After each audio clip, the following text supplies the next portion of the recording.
এখানে ফ্লাইটে নিয়ে যাওয়ার জন্য খাবার তৈরি হচ্ছে। 6টায় ফ্লাইট, 2 ঘন্টা আগে তো যেতেই হবে।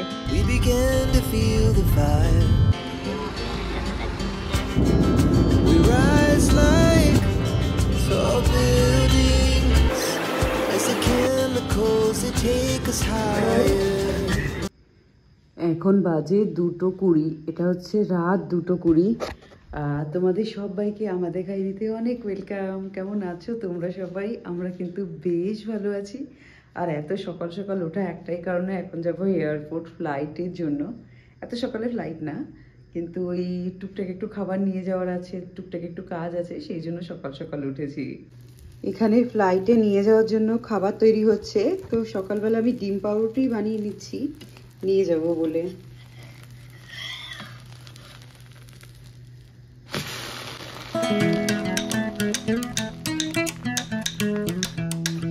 ফাইনালি সব রেডি হয়ে গেছে, এখন বেরোনো হচ্ছে। কটা বাজে টাইম?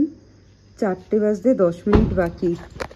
আমাদের 6টায় ফ্লাইট, তো 2 ঘন্টা আগে তো যেতেই হবে।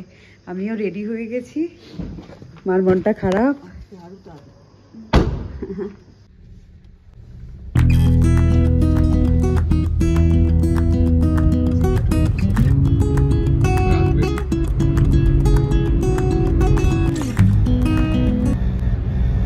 এত ভোরে রাস্তাঘাট পুরো ফাঁকা ছিল, এই জন্য আমাদের এয়ারপোর্ট আসতে বেশি সময় লাগেনি।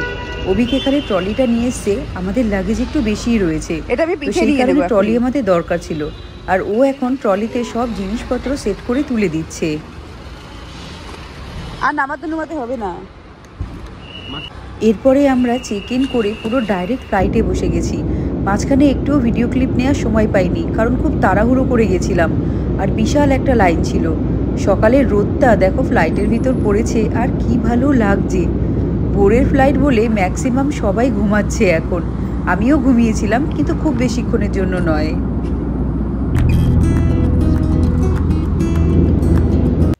2 ঘন্টা 10 মিনিটের আমাদের ফ্লাইট ছিল পুনে টু কলকাতা।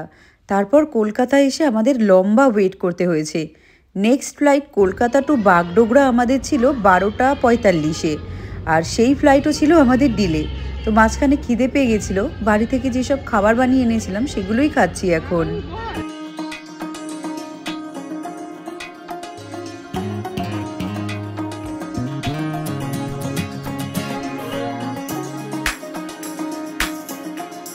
কলকাতা এয়ারপোর্টে ভালোই ছিলাম, কিন্তু গেট নাম্বার এত এদিক ওদিক হয়েছে, আমাদের 3বার আপ ডাউন করতে হয়েছে।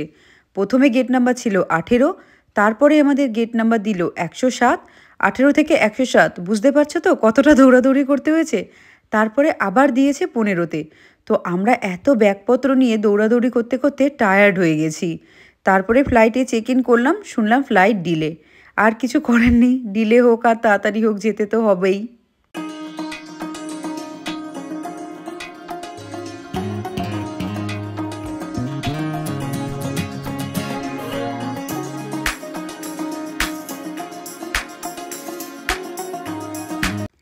অবশেষে চলে আসলাম বাগডোগরা। সব ব্যাগপত্র নিয়ে আমাদের ড্রাইভার দাদাকে বললাম একটু হেল্প করে দিতে, কারণ এত ব্যাগপত্র আমরা দুজনে আর সামলাতে পারছিলাম না। তো ড্রাইভার দাদা এখানে সব ব্যাগগুলো আমাদের গাড়িতে তুলে দিচ্ছে। তারপর এই বাগডোগরা থেকে আমাদের জার্নি শুরু হবে কিষানগঞ্জের জন্য। এখান থেকেও 2.5 থেকে 3 ঘন্টা লাগে কিষানগঞ্জ যেতে। আমরা এখন যেই রাস্তাটা দিয়ে যাচ্ছি, এটা হচ্ছে নর্থ বেঙ্গল যাওয়ার রাস্তা। আর দুপাশে ভর্তি চা বাগান, এত সুন্দর লাগছে দেখতে।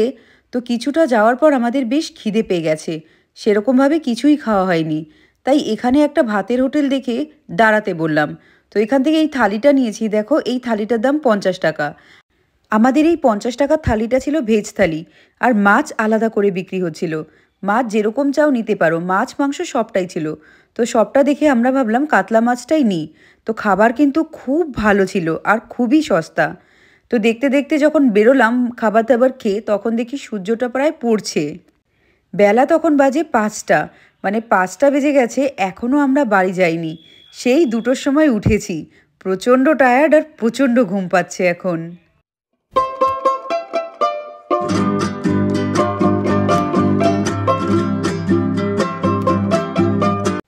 অবশেষে চলে আসলাম এই বাড়িটায়। বাড়িটাতে এসেই তো ধুলো ভর্তি ঘর, কি অবস্থা! যা হয় ৫-৬ মাস ধরে ঘর বন্ধ, ধুলো তো পড়বেই।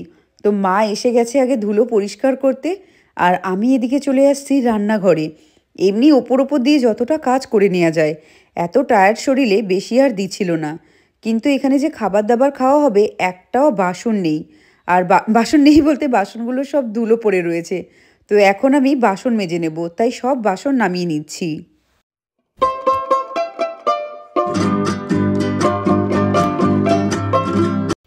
আমি কিছুটা বাসন মেজেছি, আর মা ওদিকে বিছনাটা ভালো করে পরিষ্কার করে নিয়েছে আর বেড কভারটাও চেঞ্জ করে নিয়ে এসছে। তারপরে আমরা চলে এসেছিলাম মামা বাড়িতে।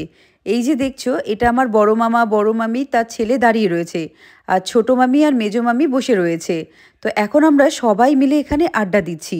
আর রাতের ডিনারটা আমরা ছোট মামিদের ঘরেই খেয়েছিলাম।